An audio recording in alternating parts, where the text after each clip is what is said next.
Hey everyone, it's Chala. It is time. I'm just looking at myself. How are you guys? I've changed the time for my tea with Chala, Tuesday tea with Chala, in the hopes that I'll be reaching more of you guys. And it's still light enough to be able to do this without a ring light. And as the summer goes on, it's going to be nice weather. But it's a heavy topic today. I thought it would be tone deaf to talk about anything else. And I'm the last person who is an authority on issues of race or segregation or any of that. But all I know is my corner of the world. And of course, I'm in Canada and I'm watching all the things that are happening with my friends in the US. And I'm on the phone constantly with people from all over the world today.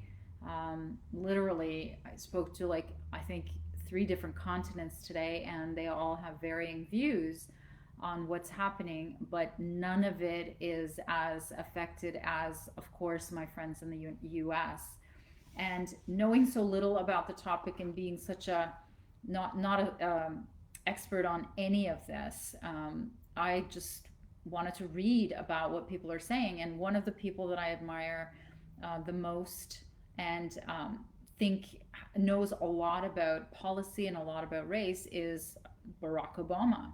And whatever his politics are, and whatever you guys, think one way or the other about his presidency, I think he knows about the issue, and I was interested in what he had to say. And so he wrote an article today where he talked about George Floyd's death and how to sustain the momentum. And he's talking about how the whole anger, the whole demonstrations and the riots and everything is just because of this ongoing frustration.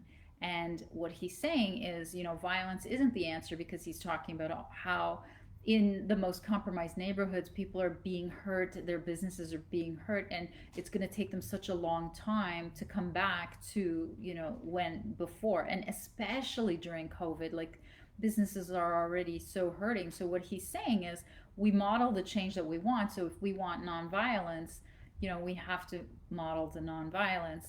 But he's saying that he doesn't believe that protests bring change by themselves. He believes that it has to be the electoral policies, and he's not saying one or the other, but he's saying both of them have to be in place. And he makes some really good points. Like, as someone who doesn't know very much about either the system or the constant abuse that is obviously happening, except for what we see in the news. What he's talking about is that the reforming police departments, he's saying, happens at the state and local levels. So he's saying actually the mayors and county execs are the ones that appoint the police chiefs. And yet, he's making the point that when you look at the voter turnout for those local elections, it's dismal. Like, there's nobody who recognizes that the two are connected.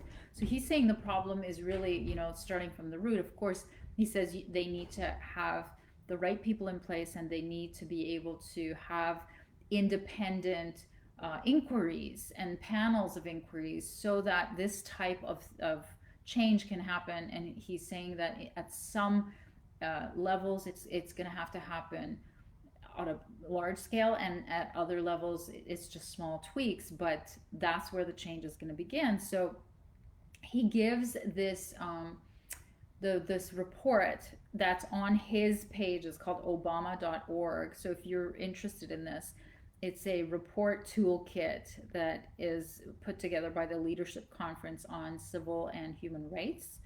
And it's called The New Era of Public Safety, and it's an advocacy toolkit. So this is a resource that he's giving on the obama.org. So I mean, I have no idea, what you're all going through, if anybody's even able to listen to this. But if that helps or sheds some hope, and that's going to help educate someone around you, then maybe that's going to help a couple of people. And my heart is with you. My heart is heavy, as it's on the minds of everyone. And we've had discussions in our household with my little guy, and he's learned about, in school they teach and they talk about what all this is in there. He is peeking in the background. For my 7:30 tea with Chala, he's going to be in the background quite a bit, and sometimes he's able to join us, and other times he's just lurking. But it is close to his bedtime, so so if you have any questions, I mean, I really don't feel like talking about business right now. I don't talk. I don't feel like talking about COVID. I don't feel like talking about weight loss or parenting or anything other than how heavy everything is, and how difficult it is right now in the world, on the heels of all the other difficulties. And right, my prayers and everything is with all of the people who are affected. Um, and so that's all I have to say. And thank you for listening to this either in the replay or live. And I wish I could say more. I wish I could do more. But have a wonderful rest of your Tuesday, and I will see you next week. Take care.